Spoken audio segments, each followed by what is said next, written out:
Hi, this is Tom Reardon, math teacher from Ohio. I want to show you how I use TI-Nspire activities in the mathematics classroom. Today we're going to look at multiple representations. This is just one of over 1,000 activities that you can get at TI-Nspire.com. This is the very first page from that document, and we'll see it in a minute.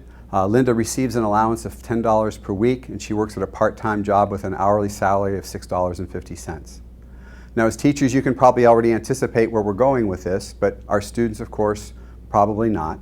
So there is a student worksheet that comes with all of the activities, as well as teachers' notes and solutions, and we'll talk more about that soon. Let's now look at the activity. I'm using an emulator, TI SmartView emulator for TI-Nspire CX, and it shows what would happen on the student's handheld, and each student would have a handheld with this document on it so they could work at their own pace. Again, there's that first page again. So we'll go on to the second page, and you'll notice what's there on the second page, and we would kind of let the students just kind of look at that, not give a whole lot of direction here. I should tell you that in my classroom, the students have not yet had function notation, so that doesn't mean a whole lot to them. All right, so the directions would be to grab point H and move it left and right. I'm going to do this with an interactive whiteboard. They would be doing it on their handhelds.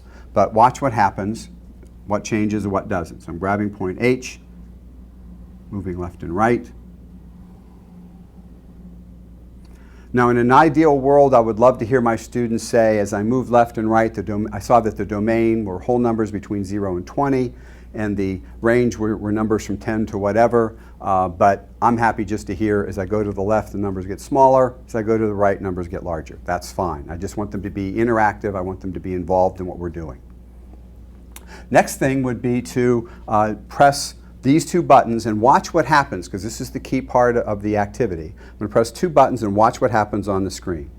I'm going to press Control and then decimal point, and you'll notice that a point was plotted and also values were populated into a table. The ordered pair was in the table. The students would be asked then to grab point H and move it somewhere else and do the same thing. Control, decimal point, Control, decimal point, and so on, and get about 5 or 6 ordered pairs in the table.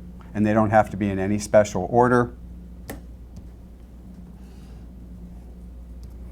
Now, as they're doing this, they're noticing that the data does seem to fit a linear model, and we would have them discuss that.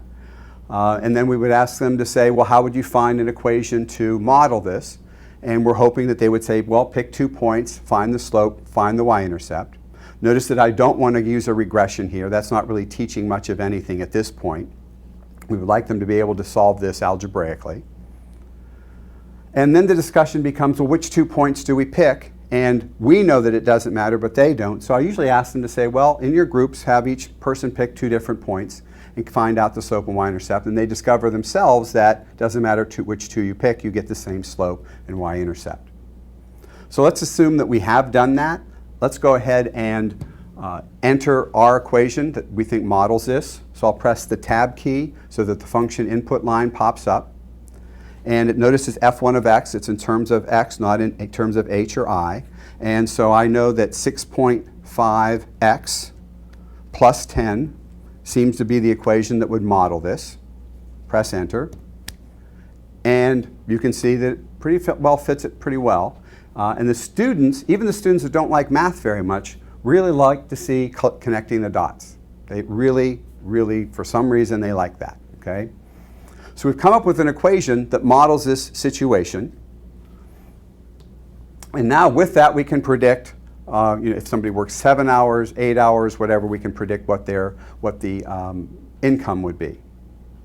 It's about this time that some students are going to notice this section right here, okay, where the function notation is, and says, hey, wait a minute, we've already always known that equation, and so we can talk about that. What I want to do is stop just for a minute. Now I want you to think as a teacher would. I want you to think of all the mathematics that is present in this problem. We've got slope, y-intercept, rate of change, equation of line, domain, range, and then the big 4, graph, table, equation, and then the words of the problem. This is just full of very, very good math content in a very brief amount of time. And the fact that it's dynamic and changes with the students is outstanding. Then what I'd like to do is consider the use of color here, how color helps students to be able to understand concepts. The domain is always blue in the table. The range is always red.